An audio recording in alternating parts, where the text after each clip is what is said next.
Bismillah. Kita ketemu lagi podcast di Lebak Bicara, bincang aktif interaktif. Untuk hari ini sudah hadir bersama kita ada Dr. Esti Istiqomah dari RSUD Aji Darmo. Ini dokter anak ya.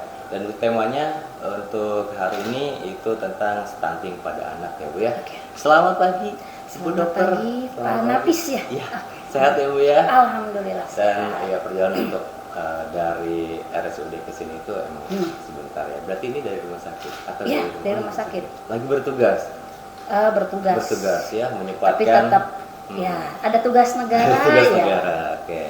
Dan menyempatkan di tengah kesibukannya untuk datang, memberikan informasi dan pengetahuan dan lain sebagainya. Ini mengenai stunting. Indonesia itu Bu ada di urutan nomor 1 penduduk dengan tubuh pendek, ya. Itu satu artikel yang saya baca ya. Okay.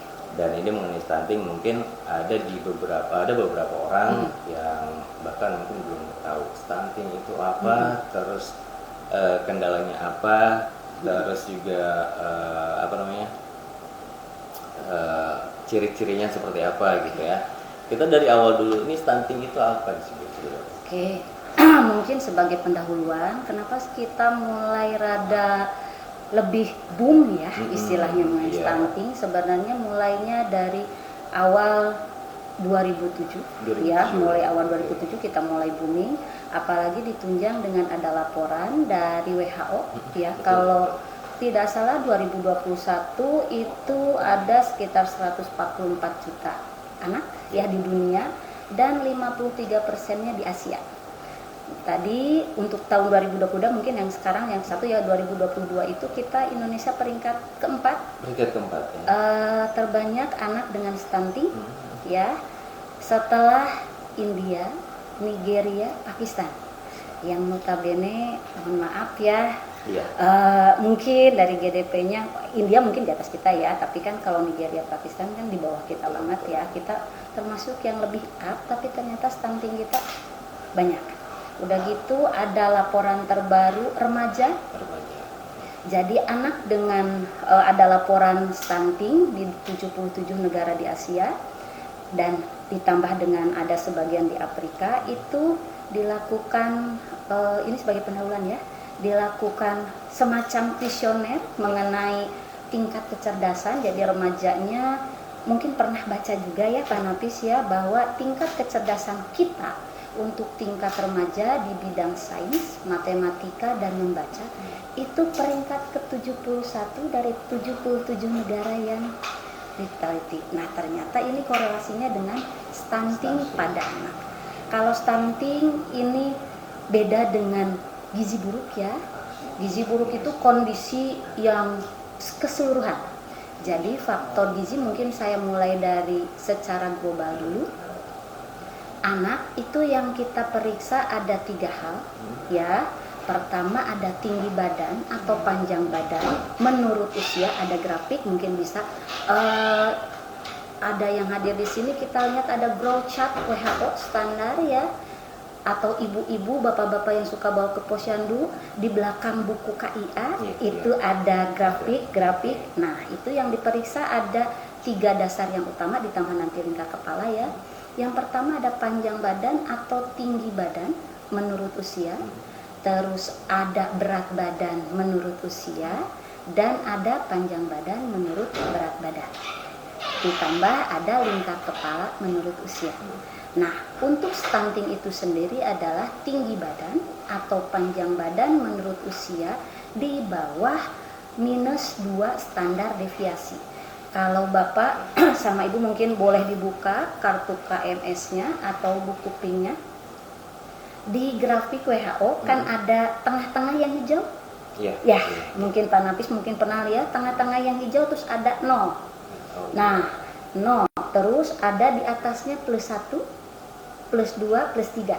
Nanti di bawah 0 ada -1, -2, -3.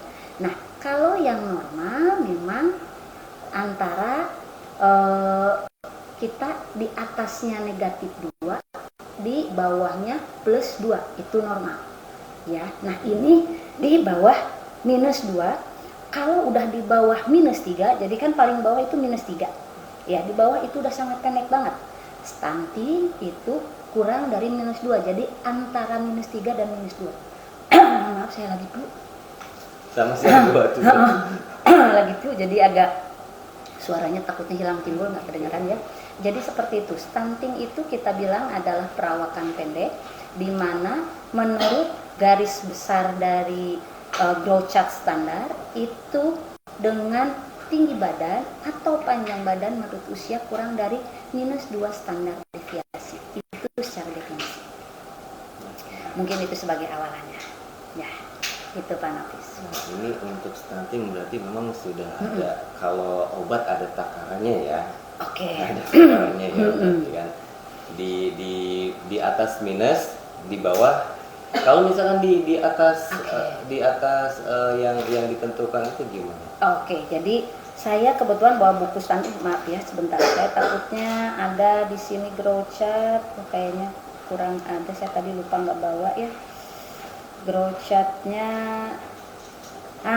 ada yang, jadi ada 2 variabel ya yang kita cek, mungkin kayak seperti ini ya, ada yang gambar Z-score gini, jadi ada seperti ini. Kalau ini secara gambarannya, jadi kan ada yang hijau ini ada 0, terus di bawahnya ada -1, atasnya +1, -2 +2, ini -3 +3. Nah, yang kita pantau adalah kalau di bawah -2. Kalau udah di bawah -3 otomatis udah sangat pendek. Jadi tadi ada 3 variabel yang kita cek, yaitu tinggi badan, berat badan, sama lingkar kepala.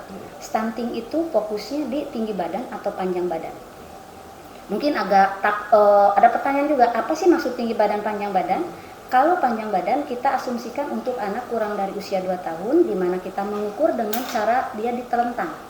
Ya, pakai infantometer atau alat pengukur panjang, terus itu kita bilang panjang badan. Kalau tinggi badan itu untuk anak usia di atas 2 tahun yang kita ukur secara vertikal, jadi dia sudah berdiri. Nah, kita akan masukkan ke plot. Ada 2 macam plot yang kita pakai. Untuk usia 5 tahun, kurang dari 5 tahun, kita pakai WHO Growth Chart. Boleh ibu-ibu cari atau bapak-bapak cari di Google, gampang. Akan keluar growth chart standar, yaitu yang tadi saya bilang, yang ada grafik-grafiknya ya. Nah, atau kalau di atas 5 tahun kita pakai CDC. Nah, CDC itu istilahnya kita pakai persentil. Tinggi badan kurang dari persentil 5 itu yang kita bilang dia stunting. Gitu. Tapi Bapak Ibu juga harus paham bahwa kalau menemukan anak yang pendek, semisal nih ada kader ya, mungkin di sini lagi banyak juga kader yang nonton ya Pak ya. Ada anak pendek, kita juga harus pastikan dulu anak pendek ini dia proporsional atau disproporsional. Nah, jadi jangan semuanya mentah, oh anak saya pendek, udah langsung segera. Udah pasti stunting. Stunting. Enggak ya. Jadi stunting ini sebenarnya kita bedakan antara stunted dan stunting. Stunted itu pendek tadi yang saya bilang, dengan tinggi badan atau panjang badan kurang dari -2 standar deviasi. Sedangkan stunting, kondisi stunted dikarenakan yang kronis karena adanya kekurangan nutrisi. Nah, Indonesia ini kenapa stunting? Karena ternyata terbanyak adalah karena dia kekurangan nutrisi di situ. Ya. Jadi intinya adalah nutrisi. Berarti stunting sama stunted itu sedikitnya berbeda. Pada dasarnya sama. Pada dasarnya sama. Cuma perbedaannya adalah stunted itu tidak mesti stunting. Dalam artian stunting itu memang korelasinya dengan adanya kita kekurangan gizi kronis. Kalau stunted pendek, contohnya mohon maaf, mungkin boleh sebut nama ada artis. Ya, yang kurang. Nah, itu kan tadi saya bilang ada stunted yang kita lihat ada proporsional, ada disproporsional. Jadi proporsional memang kita lihat, oh ternyata dia pendek. Orang tua bapak ibunya tinggi, tapi anaknya pendek. Kita akan anamnesis atau cari penyebabnya. Ada nggak kekurangan gizi kronis? Ada nggak red flag atau kita bilang ada tanda bahaya? semisal penyakit yang paling sering diare berulang, ada TBC, orang bilang plek ya, dibilang TBC nggak mau masyarakat itu, tapi bilang plek, oh anak saya ada plek, tapi TBC enggak, pada plek sama TBC sama aja. Ya, itu salah satu juga penyakit yang korelasinya dengan adanya stunting gitu. Jadi sebenarnya kalau misalkan anak, maksudnya orang dewasa pun ketika dibilang plek tidak terlalu tersinggung ya. Padahal TBC juga. TBC, ya benar. Tapi kalau dibilang TBC kayaknya tuh harga dirinya agak jatuh gitu. Padahal mah sama aja, ya. Plek dengan TBC sama aja. Gitu. Dan untuk pelatihan keluarga sehat sendiri seperti apa nih? Kalau misalnya kita jangan sampai nih dari penduduk yang ada di Kabupaten Lebak tidak semuanya mengetahui antara stunting dan stunting. Gini, sebenarnya kita sudah mulai gencar ya. Kebetulan juga saya termasuk dalam tim medis ya untuk penanganan stunting. Beberapa kali kita ada pertemuan juga dengan dinas, saya lupa itu BKKB atau apa yang di ONA itu, apa yang panjang gitu, DP3. Nah itu ya yang panjang. Saya suka belibet namanya. Itu kita juga pernah adanya pelatihan. Jadi yang penting adalah gini, stunting sama stunting pada dasarnya sama, cuma korelasinya adalah dengan kalau stunting adalah karena kekurangan gizi.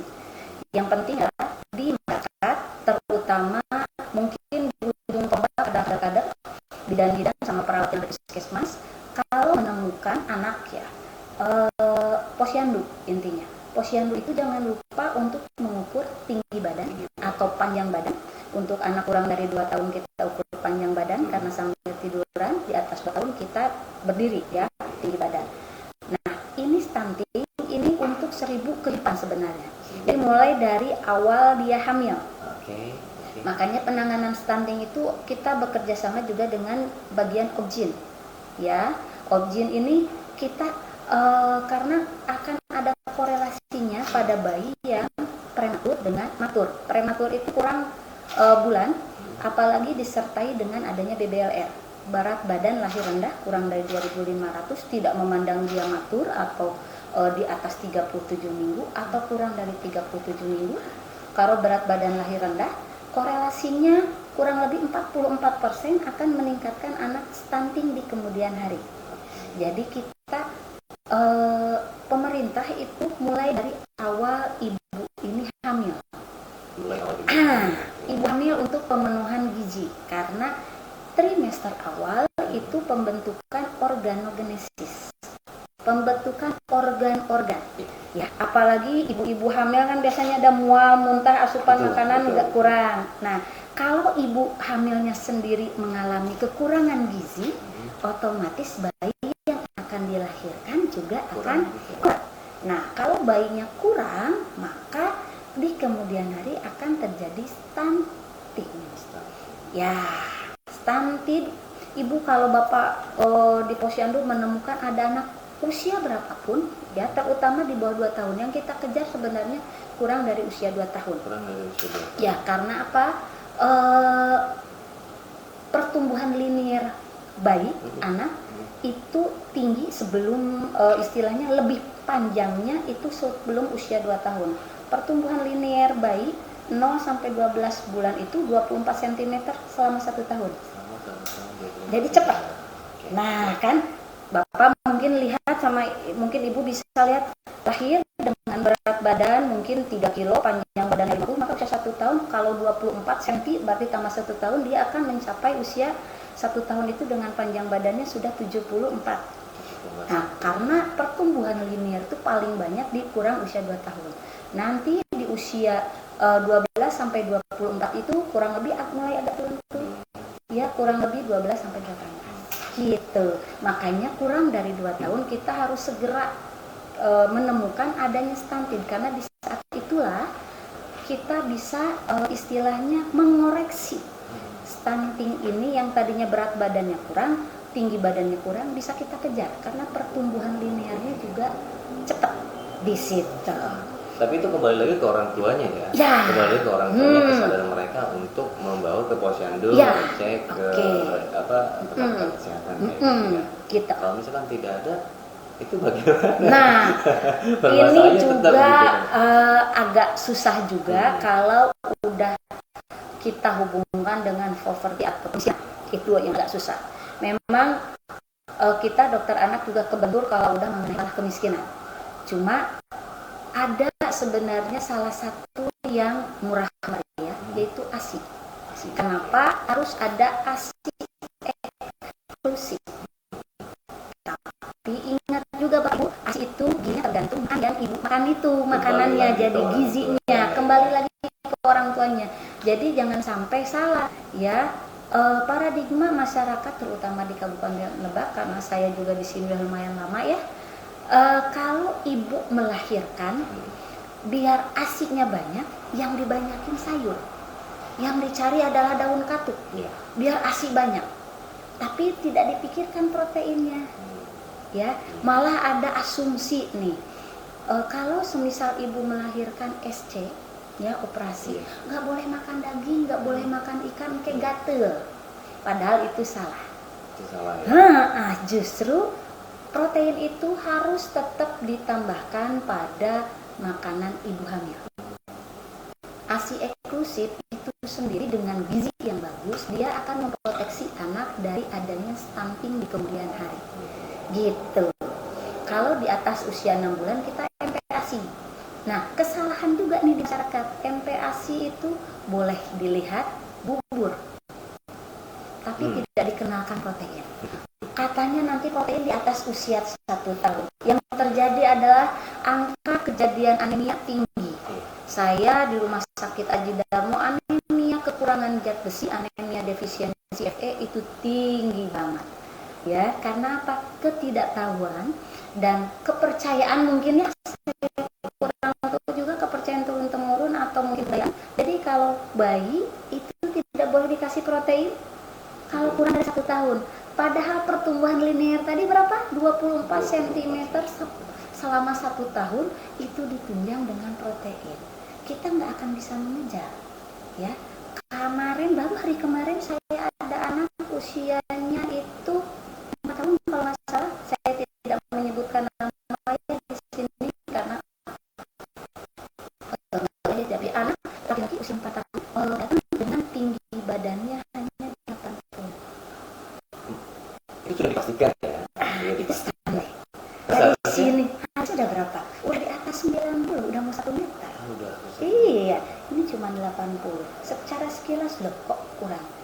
Kan 74 aja udah 1 tahun, ditambah lagi 12 cm udah 80 lebih kan di usia 2 tahun. Ini 80 usia 4 tahun. Di situ. Tapi ada potensi genetik. Nah, tadi yang saya bilang stunting, kalau ibu bapak yang di puskesmas atau ada kader menemukan ada stunting, kita akan dibagi lagi. Tadi ada proporsional dan disproporsional. Proporsional itu nanti kita lihat lagi, ada nggak kemungkinan gangguan hormon, ya, ada nggak kemungkinan family short stature. Family short stature contohnya artis yang itu ya, saya nggak bisa nyebut nama karena ini podcast, takutnya salah nanti saya. Jadi ada istilahnya kita mungkin dwarfism, ya, yang pendek-pendek. Nah, terus atau mungkin dia korelasinya dengan pubertas yang berkurang, jadi hormon juga. Jadi nanti kalau ada stunting, kita di rumah sakit semisal ini kayaknya sudah dianamnesa nih oleh bidan, perawat atau dokter di puskesmas, tidak ada kelainan apapun. Contoh tidak ada TBC, mungkin TBC nggak ada, imunisasinya juga lengkap, makannya cukup, semisal ya. Tapi kok dia pendek aja, nah bolehlah nanti rujuk ke rumah sakit. Sebenarnya kalau kita menemukan red flag aja atau tanda bahaya, harus segera ke rumah sakit. Nah di sini nanti kita akan cari tahu, ada istilahnya mid parental height. Jadi tes potensi genetik. Kita akan lihat ukur tinggi badan bapaknya, ukur tinggi badan ibunya. Nanti kita akan ketahui tes potensi genetiknya anak ini nanti di usia maturnya dalam arti 18 tahun, sekitar 18 tahun, tingginya nanti berapa akan ketahuan. Kalau salah satu keluarga atau orang tuanya, bapak ibunya ada yang pendek, mungkin kita akan berpikir pendek anak ini karena family short stature. Jadi memang tidak ada istilahnya stunting, memang dia keturunan, nggak bisa kita ubah. Nah, ada salah satu juga yang sekarang lagi digagalkan, Pak Nafis pernah dengar, ada SHK, screening hipotiroid congenital, yang sekarang digalakan oleh pemerintah. Ya, jadi pada bayi dengan usia yang baru lahir, usia di atas 24 jam sampai jadi usia 2 sampai 3 hari, jadi 36 jam diharapkan diperiksa, ya, diambil darahnya, nanti dikasih untuk masalah hipotiroid, kondisi di mana kekurangan hormon. Salah satunya dia kalau hipotiroid menyebabkan anak stunting. Hipotiroid itu. Iya. Mungkin kalau nggak salah, saya lupa ya, ada di PPT saya atau enggak itu hipotiroid. Jadi kalau di rumah sakit Adi Darmo kita sudah bisa ya Bapak Ibu memeriksakan kemungkinan ada hipotiroid atau enggak. Kalau hipotiroid ini kita dapatkan semisal udah diperiksa darah, ada hipotiroid, kita bisa terapi. Jadi penyebab dia pendek ada gangguan hormon. Hormonnya kita benahi, maka dia akan pertumbuhan linearnya akan sebanding, dia akan naik. Tapi harus protein tercukupi, lagi-lagi protein. Tapi Bapak Ibu, proteinnya protein hewani, bukan nabati. Kalau untuk mengejar ketertinggalan tinggi badan, gitu. Jadi kembali lagi tuh, kalau misalnya pengen tinggi badannya berarti penuhi protein hewaninya, gitu kan. Kalau protein nabati itu untuk apa, Bu? Kalau protein nabati sebenarnya kita istilahnya ada limiting esensial. Jadi dia itu bukan untuk semacam pertumbuhan yang tinggi, ya, tapi dia penggunaan ke arah hormon-hormon tertentu. Contohnya untuk wanita estrogen seperti itu. Tapi untuk tinggi tetap kita butuh protein hewani. Makanya disarankan, mungkin pernah lihat di dinas kesehatan, cukup 1 butir telur setiap hari. Nah, karena ini sebenarnya sudah ada penelitiannya. Jadi penelitiannya sendiri di negara, kalau tidak salah Malawi, kalau di Indonesia sudah dilakukan juga di Malang, di kota Malang, di Malawi, Pakistan, sama di lupa saya satu lagi di bagian Amerika. Itu untuk yang stunting dengan pemberian 1 telur sama 150 ml susu UHT. Kalau di sana kan tidak ada susu bubuk seperti kita ya. Susu UHT 150 ml 1 hari dengan pemberian sehari itu 3 kali, itu meningkatkan istilahnya pertumbuhan linear itu 0,63%. Lumayan. Di situ itu hanya pengukuran selama 2 bulan saja. Selama 2 bulan. Ya. Kalau kesalahan 2 sampai 3 bulan, 90 hari. Okay. 90 hari. Berarti kesannya tinggal ditunjang. Iya, di situ. Makanya daripada beli yang aneh-aneh, cukup telur 1. Ada kok kriterianya. Ada kriterianya. Jadi nggak mahal lah ya. Sebenarnya tidak mahal. Cuma ya itu tadi, ada pemikiran masyarakat untuk kepentingan yang mana yang lebih diutamakan. Itu. Jadi kembali lagi pada dasarnya mungkin bisa digarisbawahi dari kemiskinan juga, gitu ya, betul. Ya. Nah, ini untuk dampak masalah gizi pada kesehatan itu ternyata bisa melebar kemana-mana, ya, bisa melebar kemana-mana. Nah, kira-kira apa saja sih Bu jenis makanan? Mungkin dokter bisa jelaskan jenis makanan yang sebaiknya diberikan kepada anak untuk mencegah stunting selain telur sama. Jadi gini, tergantung kalau kita lihat terapinya, kita lihat lagi apakah anak ini, jadi mulai kita tahu ada stunting. Sebenarnya kalau ibu bapaknya rajin ke posyandu, kalau ada kenaikan berat badan yang tidak bermakna, ya berat badan itu untuk usia 0 sampai 6 bulan itu kita berharapkan ada penambahan 0 sampai 3 bulan 30 gram per kilo per hari. Jadi Anda kenaikan berat badannya 30 gram di situ per hari. Kalau tidak ada kenaikan yang bermakna, bisa dilihat dari KMS. Jadi berat badan menurut usia, kok dia stuck, ya stuck atau dia tetap yang tadinya di garis -2, terus ini masih -2. Nah itu kalau kita bilang ada weight filtering, dulu mungkin failure to thrive yang di kesehatan udah tahu ya. Kalau sekarang namanya ganti jadi weight filtering, jadi ada istilahnya berat badan tidak naik yang bermakna. Nah di situ sudah mulai kita curiga sendiri. Untuk terapinya akan berbeda, tergantung dilihat dari usianya pertama. Usianya kalau kita udah mendapatkan weight filtering kurang dari 6 bulan, otomatis ASI yang kita cukupkan ya, ditunjang dengan ibunya banyak makan protein, tapi lagi-lagi protein hewani yang lebih dibanyakin, jadi itu mah tergantung ibunya makan ya. Boleh kita tambahkan ada PKMK, pangan untuk kondisi khusus ya, untuk susu formula ya, kalau kita tidak boleh sebut merek ya, tapi yang kebutuhannya untuk 1 kilokalori per cc, jadi nanti pemberiannya kan lebih sedikit tapi kalorinya akan lebih banyak ya. Mungkin nanti boleh tanya di rumah sakit aja tahu apanya, atau boleh searching sendiri. Nah untuk usia 6 bulan, tapi kalau di atas usia 6 bulan itu sudah ada dari IDAI, boleh dibuka juga IDAI-nya, menurut Kemenkes juga ada.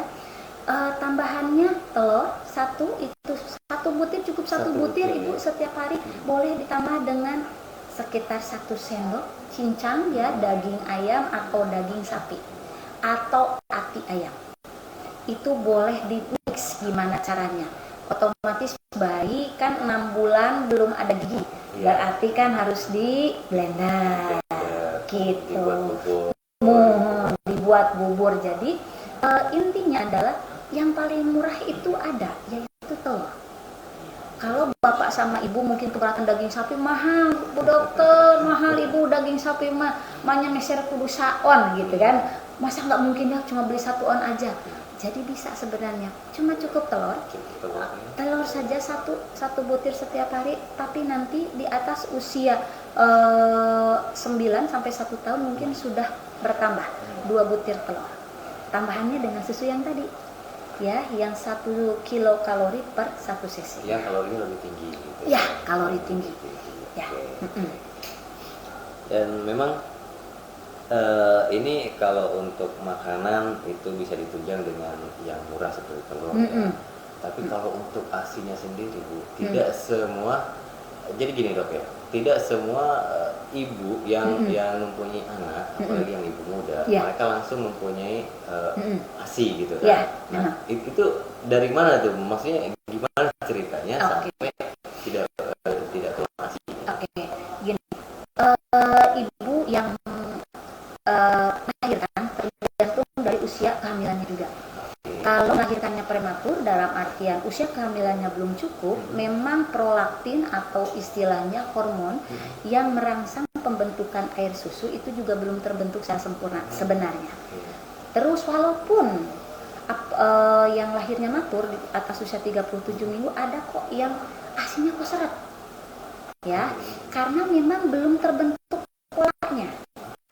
Prolaktin itu sendiri secara istilahnya kita ada waktu taruhnya, itu dia akan lebih tinggi pada saat malam hari, cenderung tengah malam.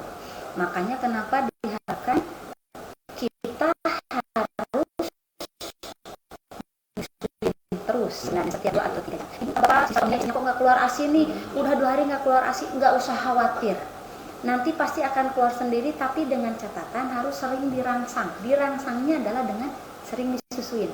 Karena semakin sering disusuin dengan bayi mengenyot itu, dia akan merangsang hormon, dia akan merangsang kelenjar susu untuk segera memproduksi susu. Gitu. Untuk susu yang keluar awal itu nggak akan deras seperti air keras, hanya netes. Apalagi mungkin ada cairan yang kuning kental, justru kadang banyak dibuang, justru itu salah. Itu adalah kolostrum. Karena itu paling bagus karena di situ ada imunoglobulin. Jangan dibuang, justru harus diminum sama adik bayinya. Ya, habis itu susuin tiap 2 atau 3 jam tergantung dari berat badan lahir anaknya. Semakin berat badannya lebih rendah, kurang dari 2.500, mungkin pemberian ASI atau susu sering tiap 2 jam. Ya. Kalau dia normal 2,5 sampai kurang dari 4 kilo, dia tiap 3 jam cukup. Tapi ada juga bayi yang lahirnya di atas 4 kilo. Nah, ini harus hati-hati. Karena bayi atas 4 kilo ini kemungkinan dia hidup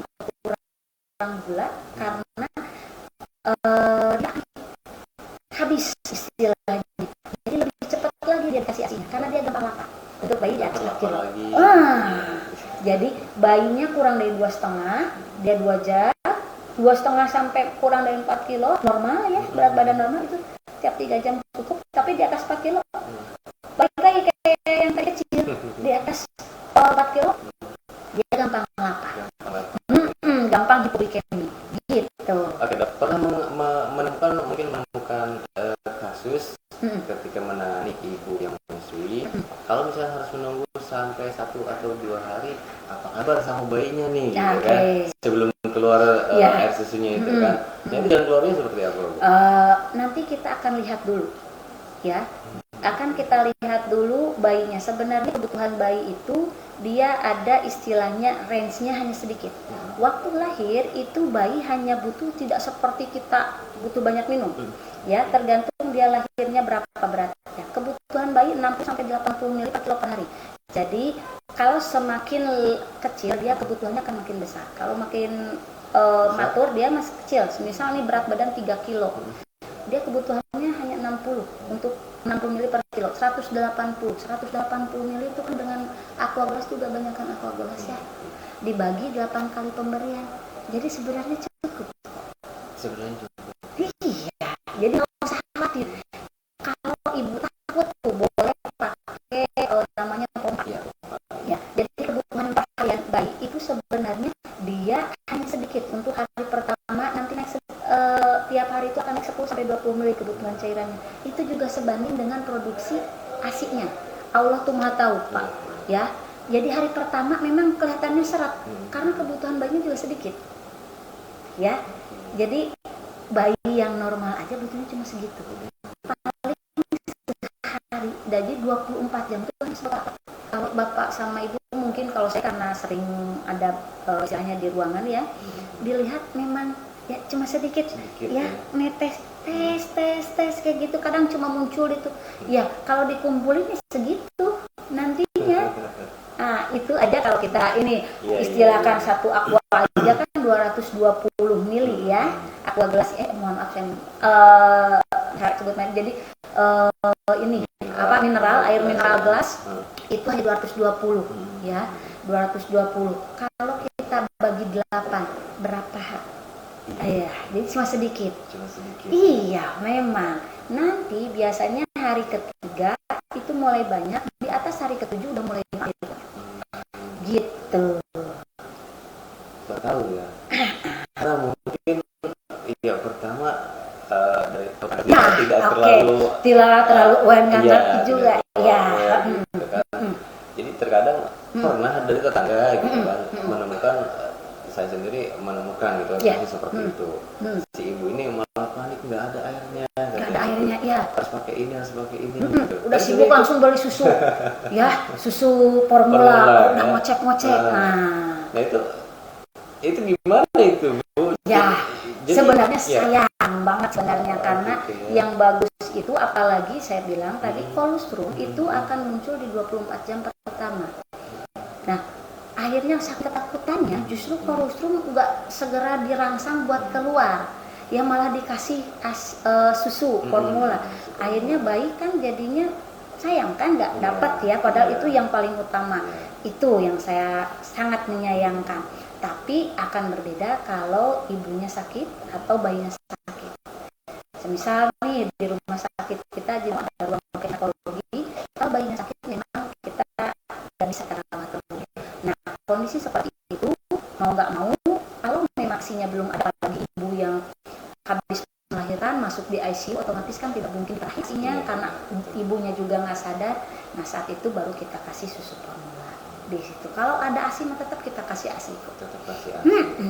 Nah itu kembali lagi ya sahabat Uli, jadi di antaranya mungkin ilmu pengetahuan gitu ya. Jadi yang namanya stunting ini benar-benar apa ya, masalah yang benar-benar menjerat semuanya gitu. Ya, jadi enggak cuma pendidikan, terus ya semuanya. Ya, makanya dinas-dinas semua itu juga dikaitkan Pak di situ. Gitu, karena memang paling banyak ya, mungkin juga pernah dengar kok ada istilahnya harus ada gerakan hidup sehat, bersih-bersih ke stunting. Karena apa? Kalau kita lihat ada istilah penyakit yang relate terhadap higien. Contoh diare berulang. Iya. Karena mohon maaf nih, banyak juga mungkin ya, tapi kayaknya sekarang udah nggak ada ya, yang BAB-nya sembarangan, tidak di WC, ya kan, tidak cebok, tidak cuci tangan, otomatis akhirnya anak akan diare berulang. Makanya ada istilahnya harus ada WC yang tersebar, ya kan? Mungkin dulu ada istilah dolbon ya. Nah, itu juga pengaruh. Makanya kenapa ada juga stunting korelasinya dengan higienitas. Di situ higienitas karena berkorelasi terhadap penyakit yang nantinya akan menimbulkan stunting. Contohnya ada diare berulang. Yang tadi juga TBC bisa menyebabkan stunting. Kalau semisal nih TBC ini sebenarnya banyak banget ya di Indonesia itu, saya lupa kurang lebih kalau nggak salah kita tuh peringkat ke pokoknya 5 besar deh kalau nggak salah. Kita tuh termasuk ini ya peringkatnya yang jelek-jelek ya. Jelek-jelek tapi ya aduh gimana itu ya. Itulah di kita. Nah, TBC ini lingkungan kumuh. Karena TBC dia akan menular lewat kayak gini nih, ngobrol bareng-bareng. Ditunjang dengan ditunjang dengan udara yang tidak, sinar matahari tidak masuk atau kurang, jadi kelembabannya tinggi. Nah, ini pengaruh juga. Makanya dinas-dinas itu terkait gimana sih caranya biar ruangan itu terbuka, sinar matahari masuk. Mungkin di rumah yang sempit ya, dempet-dempet cahaya matahari masuk ke situ, satu keluarga semuanya TBC. Iya, jadi stunting itu korelasinya banyak sekali, gitu. Mulai dari ibu hamil, jadi kan ada itu dokternya, dokter obgyn, bidannya dilibatkan, gizi, pemenuhan gizinya, waktu lahir juga dilibatkan lagi, semuanya di situ banyak sekali. Ya, nanti ke pendidikan juga. Iya, otomatis apalagi orang tua kalau semisal ternyata calon ibu ini atau calon bapak ini ternyata mohon maaf usianya masih muda dan dia tidak terbuka, tidak melek dengan ilmu, ya akhirnya nggak tahu tuh. Kayak yang tadi saya bilang bahwa ibu hamil atau ibu melahirkan butuh protein hewani, ya nyusuin yang penting asinya keluar aja, ya tapi tidak dipikirkan gizinya, ya isi tuh pengaruh juga. Jadi kembali lagi. Sebenarnya untuk dasarnya sendiri tidak hanya pada ilmu pengetahuan ya, dari calon pengantinnya juga gitu kan. Kalau misalkan umurnya belum cukup, otomatis asinya pun belum bisa diproduksi dengan baik ketika menjadi pengantin gitu kan. Nah, itu kembali lagi berarti yang namanya stunting benar-benar iya. Ya, karena kalau anak stunting kita lihat juga remaja yang masuk kita indeks IQ-nya termasuk terendah kan di dunia. Jadi otomatis nanti sumber daya manusianya kita tidak bisa istilahnya berlomba lah dengan luar. Mungkin kita dengar banyak kok orang Indonesia yang pintar yang di luar. Tapi itu hanya berapa persen dari secara keseluruhan masyarakat Indonesia itu. Padahal ini adalah generasi penerus kita nantinya. Gitu. Oke dok, satu pertanyaan, gimana cara memastikan anak mendapatkan asupan gizi yang cukup untuk pertumbuhan dan perkembangannya? Oke, untuk tadi yang saya bilang, kita faktor gizi atau untuk status gizi itu kita akan pastikan ada yang tadi, tergantung usianya Bapak Ibu, kita pastikan masuk tadi yang tadi ke WHO Growth Chart, tinggi badan, panjang badan, berat badan per tinggi badan. Yang kita katakan gizi normal adalah kalau semua parameter yang tadi, berat badan menurut usia, panjang badan atau tinggi badan menurut usia, dan berat badan menurut usia ada di garis median. Itu kita katakan normal. Jadi status gizi tidak bisa kita bilang secara kasat mata, oh anak ini bagus gizinya, tetap kita harus ukur. Dan kita akan plot. Ya, plot itu kita masukkan ke grafik di situ. Jadi kalau saya bilang ada yang nanya mungkin ini gimana cara mengukurnya, ya tergantung usia, karena usia itu kebutuhan kalorinya juga akan berbeda. Tadi yang saya bilang bayi berlahir butuh cairannya hanya segini, berikut hari dia akan nambah. Begitupun dengan kebutuhan nutrisi, tiap anak akan berbeda tergantung usianya. Gitu. Untuk pastikannya anak saya ini normal atau enggak, boleh Bapak Ibu datang ke posyandu atau puskesmas terdekat, diukur yang tadi. Saya mau ngeplot Ya, status gizi anak saya bagaimana? Nanti akan diukur oleh petugas, diukur tinggi badannya atau panjang badannya, diukur berat badannya dan usianya. Nanti akan dimasukkan, diplotkan.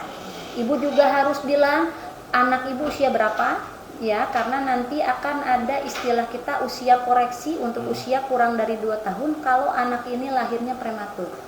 Jadi sebutkan dulu juga, anak saya riwayat prematur, berapa umur kehamilan waktu melahirkan. Misalnya 30 minggu, nanti ada usia koreksinya saat kita masukkan ke pot. Karena bagi bayi yang prematur, itu masukkannya tidak usia saat ini atau usia kronologis, usia saat ini, tapi kita akan usia koreksi kalau dia prematur di bawah usia 2 tahun pada saat itu. Jadi bisa ditambah atau dikurangi? Dikurangi. Oh, dikurangi. Gitu. Ya. Jadi semisal gini, bayi lahir 30 minggu, ya, datang ke posyandu usia 6 bulan. Kok kecil? Ibu bilang, ya, anak saya lahirnya 30 minggu. Nah, yang kita lihat adalah dikatakan normal sampai usia 40 minggu. Maka 6 bulan ini akan dikurangi 10 minggu, dikurangi 2 bulan setengah. Jadi usia kronologisnya bayi ini adalah usia 4 bulan 2 minggu. 2 bulan setengah berarti 3 bulan 2 minggu. Jadi kita koreksi lagi gitu. Untuk jenis intervensi penurunan stunting yang harus ada di desa ini sebenarnya kan banyak ya. Ya. Nah, bisa dijelaskan satu persatunya. Kalau jenis intervensi sebenarnya akan melibatkan berbagai macam kedinasan. Ya, kalau dari kesehatan sendiri, saya menyoroti kesehatan. Intervensi untuk stunting tergantung yang tadi. Apakah anak ini dia ada weight faltering atau tidak, berat badannya tidak naik, ataukah dia sudah, jadi dia tuh semisal ada stunting, tapi dia belum stunting. Jadi berat badannya tidak naik dalam beberapa waktu, panjang badannya masih sama, ya, tapi status gizinya masih normal. Itu kita ada intervensi, memberikan yang tadi ASI eksklusif, atau kita tambahkan RMK, atau kita tambahkan protein tergantung dari usianya. Atau sudah terjadi status gizinya underweight, jadi atau kurang, berat badannya kurang, kita akan tambahkan lagi.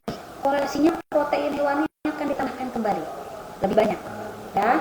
Terus kalau udah mulai status gizinya gizi buruk, nah ini akan berbeda. Mungkin harus segera dirujuk ke rumah sakit karena akan dicari ada kemungkinan red flag atau kemungkinan tanda bahaya. Contohnya ada penyakit penyerta atau tidak. Karena kalau semisal penyertanya tidak dieliminasi, maka kita akan susah untuk mengejar istilahnya mengejar ketertinggalan yang tadi. Perlu ingat ibu bapak, jadi yang dicatat adalah kenaikan berat badan.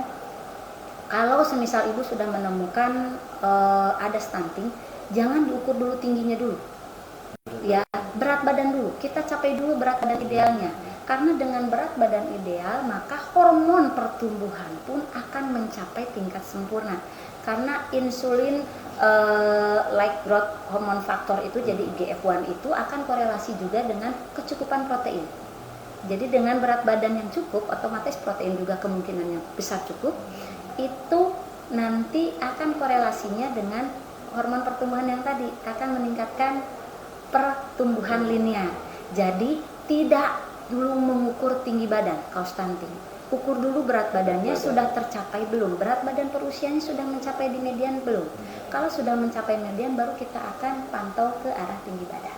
Jadi panjang, ya, nggak bisa ini ya, nggak bisa dalam waktu 1 bulan 2 bulan, ya, naikin berat badan itu memang sakit. Berarti yang pertama itu yang diukur itu bukan tinggi badan tapi berat badan. Kalau untuk intervensi nantinya, jadi kita akan lihat berat badannya kurang atau enggak, weight faltering atau enggak. Kalau weight faltering, jadi kalau ada berat badan yang kurang, kita masuk dulu di berat badannya dulu. Kita masukin dulu asupannya. Kita hitung lagi hitungan kalorinya. Tapi tergantung usia, beda kebutuhan kalori. Nanti ada perhitungannya sendiri. Nanti itu masukin. Kalau udah berat badannya bagus, yang kita harapkan adalah tingkat proteinnya juga bagus, maka nanti hormon pertumbuhannya juga akan tercukupi, normal. Karena korelasinya ada, sudah ada penelitiannya. Kalau tidak salah, saya di daerah Jawa Timur, Surabaya kalau nggak salah, sudah ada korelasinya dari dengan anak yang gizinya kurang, hormon pertumbuhannya kan kita bisa istilahnya kita bisa cek lab karena untuk IGF-1 pada anak dengan status gizinya bagus dalam artian berat badannya normal itu dia normal. Tapi kalau berat badannya kurang, maka hormon pertumbuhannya juga kurang. Jadi dari sini kita harus protein dulu yang kita ini buat naikin atau kadar hormonnya kita normalkan dulu. Gitu. Jadi protein kembali ke tetap ke protein. Ke protein. Tetap ke protein. Utamanya protein. Jadi selain berat badan mungkin ada lagi selain Apanya? berat badan untuk yang namanya intervensinya. Kalau intervensi dari kesehatan sebenarnya ada berbagai macam, ya. Ada istilahnya tadi kan kesehatan itu penyakit, ada yang penyertanya dihubungkan dengan higienitas. Jadi tetap higienitas harus tercukupi. Imunisasi juga. Korelasinya adalah ada penyakit yang bisa kita cegah dengan imunisasi, salah satunya TBC. Di mana TBC ini akan menyebabkan berat badan yang kurang, ya salah satu gejalanya. Dan kalau berat badan kurang juga nanti korelasinya tinggi badan juga akan ikutan kurang. Nah di situ, jadi imunisasi harus tercukupi. Mungkin kendala kemarin kita ada COVID 2 tahun ya, maka cakupan imunisasi kita juga jelek. Nah sehingga angka TBC semakin meningkat, otomatis stunting juga makin tinggi lagi. Nah jadi intervensi dari kita adalah mulai pendidikan yang utama, pengetahuan, tingkatan pengetahuan dari orang tua bahwa stunting ini kita utamanya 1000 hari kehidupan ya. Jadi mulai dari saat konsepsi, hamil sampai anak dia usia 2 tahun. Utamakan gizi ibu hamilnya, jangan lupa tablet FE-nya, gizinya, selalu konsul ke dokter obgyn yang minimal sekali dalam 1 kali kehamilan di USG untuk mengetahui adanya kelainan. Udah gitu kalau udah lahir ASI eksklusif. Ya, itu untuk intervensinya, ASI eksklusif. Terus setelah 6 bulan jangan lupa kenalkan protein. Jangan menunggu usia 1 tahun. Karena di sini telat gitu ya. Iya, Bapak. Mungkin kemarin ada saya pasien bayi ya usia saya pokoknya usianya kurang dari 1 tahun, HB-nya 1. HB-nya 1. Hemoglobinnya 1. Itu Alhamdulillahnya masih hidup. Tapi apa? Ternyata bayinya memang besar, Bu. Besar memang, berat badannya besar. Usianya saya kurang dari 1 tahun, HB-nya 1. Ternyata setelah saya tidak pernah ngasih makanan selain ASI saja. Pada usia di atas 6 bulan harus sudah ada MPASI. HB-nya 1. Bapak Ibu, HB itu normalnya 12 ya. Ini 1. Mungkin ke orang dewasa udah cengap-cengap. Untungnya bayi. Dia cuma lemas. Kenapa anak saya lemes ya? Kenapa anak saya pucet ya? Pas kita periksa 1. Itu kalau nggak salah usia hampir 1 tahun. Akhirnya kita nggak mungkin kalau nggak kita transfusi. Udah kita cek juga namanya morfologi darah, tapi hanya kurang 1. Kekurangan defisiensi ada di mana? Protein lagi ya, daging. Jadi benar-benar anemia defisiensi besi itu banyak. Ini yang mungkin yang paling berat bagi saya yang selama saya jadi dokter anak. HB-nya 1. Paling kemarin itu paling masih kisaran 5 lah angkanya hemoglobin. Jadi tadi intervensinya tetap utamanya adalah mulai dari hamil. Saya ulangi lagi, 0 sampai 6 bulan ASI eksklusif, mulai dari 6 bulan kenalkan dengan protein. Itu intervensi kita biar anak tidak stunting. Protein wajib. Oke, jadi hal wajib sekarang ya untuk sahabat Watelu ataupun sahabat Lebak di mana berada yang sekarang lagi stay. Itu hal yang paling wajib untuk para ibu muda khususnya ya. Protein hewani. Iya. Betul ya. Itu protein hewani yang harus lebih ditingkatkan lagi untuk dikonsumsi ya. Nah, oke Dok. Ini bagaimana cara menciptakan kebiasaan makan sehat pada anak sejak dini? Nah, sebenarnya tergantung dari orang tuanya lagi. Kebiasaan makan anak itu kopi. Mengkopi apa yang dilihat, apa yang dilakukan oleh orang tuanya, dia akan kopi kehidupannya. Jadi kalau orang tuanya makannya seenaknya, anaknya juga akan sama. Ya, jadi kalau saya selalu menyarankan ada feeding rules atau aturan makan, coba makan bersama. Porsi jadi bentuknya mungkin disesuaikan dengan usia. Konsistensi dari makanan tergantung usia. Nggak mungkin anak usia 6 bulan kita kasih nasi, ya kan? Tapi biasakan sama-sama. Oh, ternyata ibunya makan, bapaknya makan, jenisnya harus kelihatan tidak yang aneh-aneh. Maka ada sayurnya, ada protein. Kok bapak ibu saya makan, anak saya juga makan. Bareng. Nanti di atas usia 1 tahun kan udah bisa tuh makanan sama dengan orang dewasa ya. Nah, itu samain.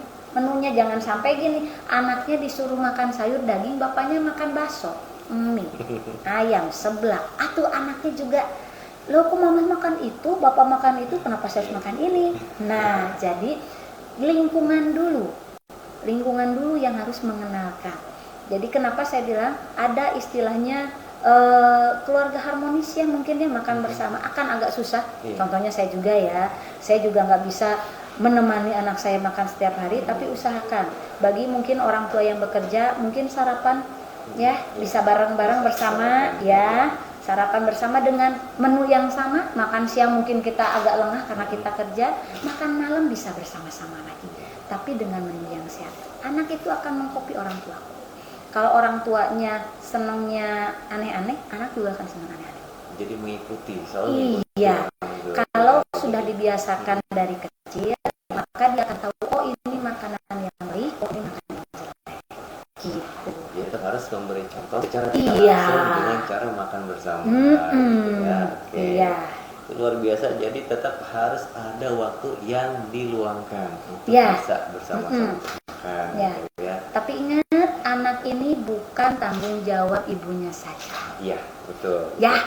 Karena Indonesia ini termasuk negara dengan fatherless terbanyak. Apa tertinggi ya kalau nggak saya lupa ya. Nah, jadi kehadiran seorang ayah di tengah-tengah keluarga itu sangat benar-benar istilahnya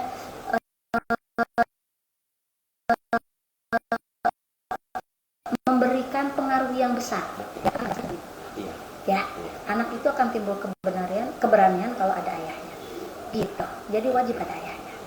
Nah ini dok, bagaimana menilai apakah anak sudah mendapatkan asupansi yang cukup untuk pertumbuhan mereka, terlebih dari orang tua ya, yang memberikan, dan kita kembali lagi ke orang tua yang memang dia untuk pengetahuannya yang luar biasa dan tidak semua. Ya, mungkin untuk usia 5 tahun tidak saya jelaskan ya, yang badan menurut usia kita plot tinggi badan. Nah tapi kalau untuk anak remaja seperti apa nih kecukupan ininya? Sebenarnya ada tanda yang paling simpel, tadi saya udah sebutin, ada anemia. Cek darah. Kalau semisal ada anak dengan sel darah merahnya kurang atau hemoglobinnya kurang, itu berarti dia udah kekurangan gizi, salah satunya. Ya, kalau untuk anak usia remaja gitu ya. Kadang kalau untuk anak usia di bawah 5 tahun, kita stunting 5 tahun, kita kecukupan gizinya kita lihat di plot dulu. Panjang badan, usia menurut usia, berat badan menurut usia, panjang badan menurut berat badan normal semua. Nah, itu berarti bagus.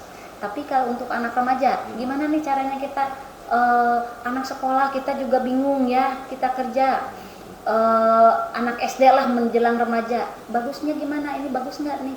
Kita sebenarnya ada indeks massa tubuh IMT, indeks massa tubuh, mungkin bisa dicari ya di searching indeks massa tubuh normal seperti apa. Nah ini beralih kita ke CDC, kalau di atas usia 5 tahun boleh ibu searching juga CDC 2000, nanti akan kalau CDC kita lihat persentil, dia ada persentil 5, 10, nanti 25, 50, 75. Nah, kita lihat kalau memang di bawah dari persentil 50 dia kurang gizi. Jadi gampangnya di situ. Ada plottingnya Bu. Jadi dia mulai dari atas usia 5 tahun sampai 18 tahun. 5 sampai 18 pakai ya? CDC. Kalau di bawah 5 tahun kita pakai WHO Growth Chart. Gitu. Jadi mungkin ada WHO Chart itu kalau yang pink buat perempuan, biru buat laki-laki. CDC juga sama ya, pink atau sedikit merah itu buat perempuan, biru untuk laki-laki. Perbedaannya adalah kalau WHO Brochart itu ada 0, angka minus 1, minus 2, minus 3, plus 1, plus 2, plus 3. Kalau CDC itu dari pakai P, persentil, 5, 10, 25, 50. Di atas 50 dia udah kemungkinan dia obesitas misalnya di situ. Jadi untuk kecukupan gizinya untuk di atas usia 5 tahun kita juga harus kuat juga sama, tapi dengan CDC. Tapi bisa dikejar. Bisa. Dari 5 sampai 8 tahun. Bisa dicirikan leukemia. Kalau ada bukan dikejar. Salah satunya adalah kalau anak kurang gizi itu paling cepat adalah anemia. Anemia. Salah satunya yang paling cepat. Tapi kalau kita mau ngelihat dia anaknya pendek nih, ya. Anak bisa nggak dikejar di atas usia 5 tahun nih, karena udah kategorinya bukan stunting lagi. Ya. Stunting kita kan untuk usia 2 tahun sebenarnya. Diperpanjang sampai balita sekarang lah ya, sampai 5 tahun. Kalau di atas 5 tahun ada yang pendek. Anak saya kok pendek, Bu Dokter? Ya, misal ada anak usia 10. Kok pendek? Ini gimana ya? Apakah bisa tinggi nggak? Kita lihat dulu. Ya, yang pertama saya pasti akan memeriksakan adanya kekurangan hormon. Ya, secara darah. Terus kita akan lihat usia tulang. Ya, mungkin baru dengar nanti kita ronsen mengukur usia tulangnya. Usia tulangnya sesuai nggak dengan usia kronologisnya? Kalau ternyata usia kronologisnya, contoh nih, karena pasien saya ada kebetulan pasien udah lama dan sekarang lagi saya rujuk ke rumah sakit Cipta Mangunkusumo Jakarta. Di sini ada stunting, dia usia 14 tahun, tingginya hanya 110. Usia 14 tahun, 110 itu kan hanya kan pendek sekali kan. Tapi kakaknya yang cewek itu tingginya sama, dia tinggi 150-an. Di keluarganya bapak ibunya malah tinggi lagi, ada yang bapaknya itu hampir 170. Ini kenapa anaknya kok pendek, usia 14 tahun? Ternyata saya cek usia tulangnya dia usianya 6 tahun. Usia tulangnya 6 tahun. Padahal usia kronologis dia 14 tahun. Dan saya rujuk. Saya curiga karena hormon kita cek tidak ada hipotiroid. Ya, hormon salah satu hormon istilahnya hipotiroid atau hormon tiroid itu dia untuk menstimulasi keluarnya hormon pertumbuhan atau IGF. Kalau ada hipotiroid kita bisa kasih terapi tuh. Mudah-mudahan IGF-nya naik. Tapi ternyata hipotiroid tidak ada. Pas kita cek normal itu di atas 26 IGF itu. Tapi ini cuma 6. Kurang banget. Akhirnya apa? Pasien ini pasien spesial saya karena saya selalu pantau terus hormon, kasih hormon. Tapi sampai saat ini belum mendapat hormon karena mahal.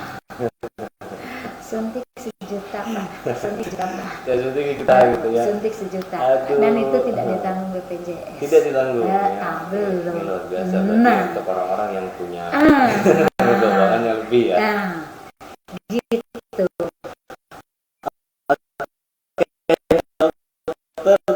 Terima kasih.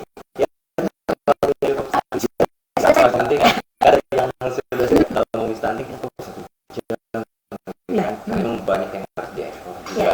Oke, sahabat Multatuli dan juga sahabat Lebak, itu dia kita tadi sudah podcast di Lebak bicara bincang aktif dan interaktif untuk temanya stunting pada anak bersama Dr. Esti ya. Terima kasih Dok ya sudah hadir meluangkan waktunya di sela aktivitas kesibukan yang padat gitu kan.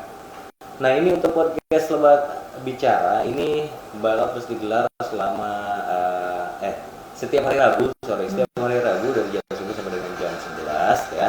Dan untuk sahabat Multatuli yang belum tahu, kamu bisa coba untuk streaming bisa lewat Instagram di Spotify Lebak atau juga di online juga ada juga di TikToknya Lebakam dan juga YouTube-nya di Kominfo Lebak. Jadi untuk sahabat Multatuli yang penasaran, yang pengen kepo gitu ya Dok ya, bisa kamu follow atau juga bisa hidupkan loncengnya biar nggak ketinggalan ya. Terima kasih lagi Dok. Sama-sama. Dan oke, sahabat Multatuli, kita cukupkan sampai ini. Kita ketemu lagi minggu depan hari Rabu jam 10 sampai dengan jam 11 pagi. Assalamualaikum warahmatullahi wabarakatuh. Oke, terima kasih Pak. Ya.